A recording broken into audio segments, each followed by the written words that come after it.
She don't know where she's gonna live, and she's not working, and she's a new arrival. 6 people we live in 1 bedroom. Now they tell me, can we go out in the house? It really is very hard. It's very hard for me. Yeah, no job, no house, no house. Thomas was, and look how was me and me, my mom, and my sister who's 10 sleep in the same bed in the back of my auntie's house in a shed.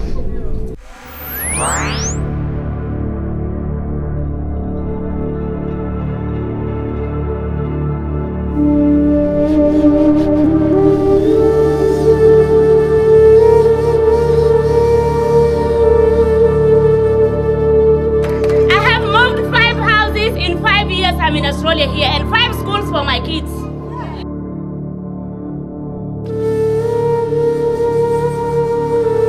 There's no houses for these people to move into, no affordable houses. I didn't find a house. This is my problem.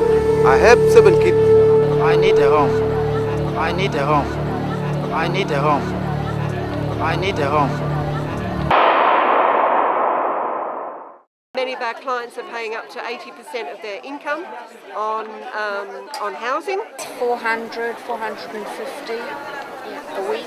Yeah. Very long Homes West waiting list.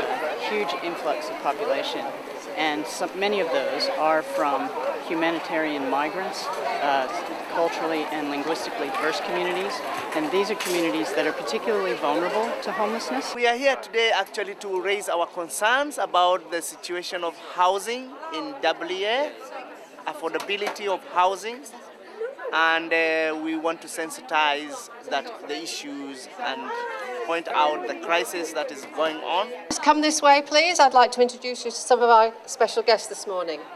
So please come in. Come closer in, please.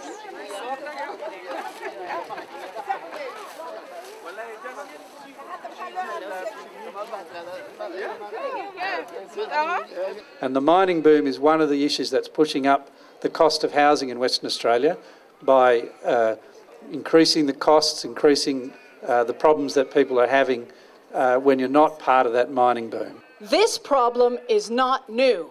This problem has been here in Western Australia for a long time, and both major parties have failed you. We don't need more homelessness. We don't need more children who are uneducated because they can't have a stable home. We don't need more people on the unemployment list because you can't have a stable home, and so you can't keep a job down, and you can't keep a wardrobe because you don't have a regular place to wash your clothes. We don't need any more of those social problems. They cost us dearly. What we need is to just put a roof on your head. It is not hard. The majority of the people we see are single mothers who are struggling with bringing up a family. Often their husbands have been killed in the war. So they've come to Australia as humanitarian entrants, and when they come here initially they found a house, a private rental. They sign the lease, but then when that lease runs out they're pretty much on their own, apart from agencies like us. And in the past we've been able to support them to go to home opens, fill in applications, provide a letter of support, and make sure that their application that they lodge is correct. Now, before we had quite a lot of success, but now there is no houses. There's no houses for these people to move into, no affordable houses. What do they do with school if they can't have a secure place to call home?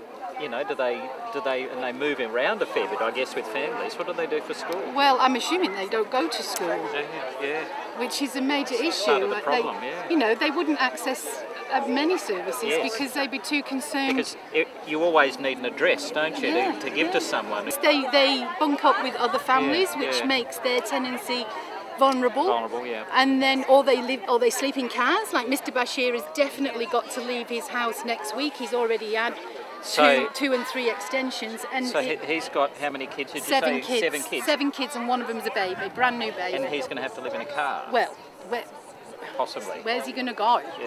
Been found. I apply for about 25 more houses to get to rent, but they reject us straight away because of big family, and they don't want more people to allow in people.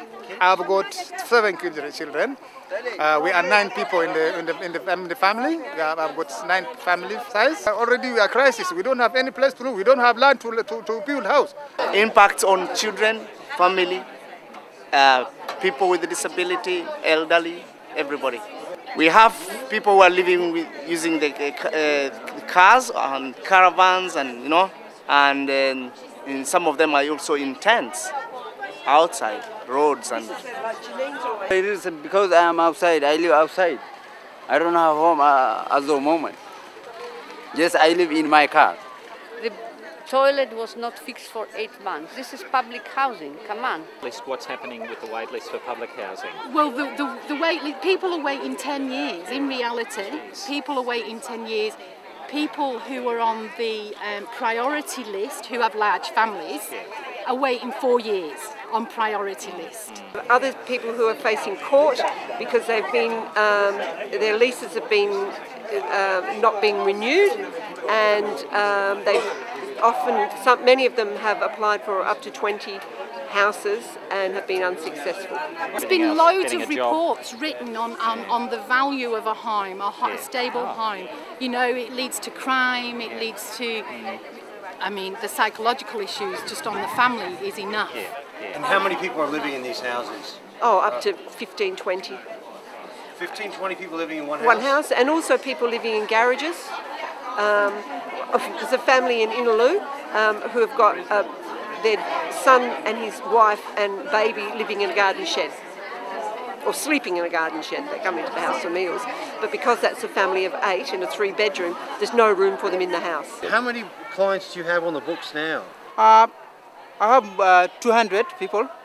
Half of those people are really struggling. They are, I would say, second homelessness, because they live with friends and relatives. So make sure you sign today.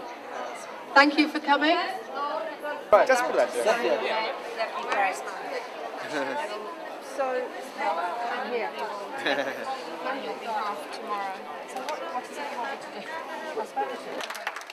I have moved 5 houses in 5 years. I'm in Australia here, and 5 schools for my kids. Is that possible? I know different neighbors, and I can't get used to any face. I don't remember any face of any neighbor because I move houses every 6 months, every 1 year. Is that possible for somebody you call a refugee? I'm not happy. I do appreciate people who really, I appreciate them because they need to know our voices today. I have earlier pregnant last month because they asked me to leave a house when I was 8 months and a half pregnant. Because of the stress, I have to have my baby a premature kid. Just because of the stress, the owner of the house needed his house very urgently. I have to move up and down and look for the house. Is it safe for us parents? No! Is there any change in Australia for refugees? No! No change, we need a house. No change! No! No change! No! We need a house! We need a house! We need a house! We need a house! Please, if anyone can tell Julia Gillard this message, I'm not voting if I don't find a house. Thank you.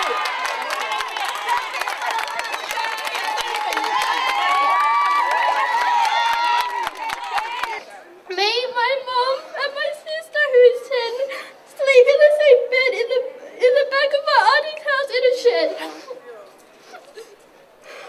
We gotta move out by January and then we'll be unhoused. And people are saying that if we're unhoused, me and my sister will be taken off our parents. And I don't want to leave my mom. She's done heaps for me and I love her really much. A lot. I'm trying to speak for the people who can't find a house and are in distraught. My mom, thank you. Yeah, it's better. Everybody, if you go back home, it's better than staying staying here and stress. We have the stress. Yeah, there's nothing, there's no interest, there's nothing. We want the government to take us back. There's no change here. They have not changed our life. They have not changed our life at all. We are suffering too much. You don't have, we are not in human rights. We are not happy to live in this. We're getting worse here. Is that what's happening here? It's all stress. It's very hard, really. Now they tell me, can we go out in the house? It really is very hard. It's very hard for me. For the house, everything Australia is good, but house is very hard for me. Really, I'm struggling. Even I want to fall down. The kids sometimes say, Mama, is okay? It's okay, but it's very hard for me. Hospital is good. Australia is good for my life, but the house is very hard for me. I am here. They said more people in the queue. What can I do? I can sleep in the road. Well, it's a crisis. And we started a group of us got together 5 or 6 years ago to establish a Housing Crisis Committee for Cool because we saw an issue then. Now we're still running the Housing Crisis Committee for Cool and the crisis is just increasing. We tried to get in early and explain to the government and people that perhaps had the authority to do something about it, that this was an issue, a growing issue, and until this time we've had nothing.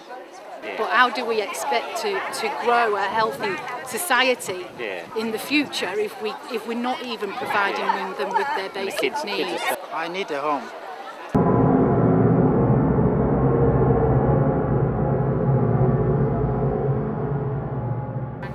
And I'm sorry to see so many people out there struggle with this situation. But I have no power, you have a power. Hopefully you can do something about it.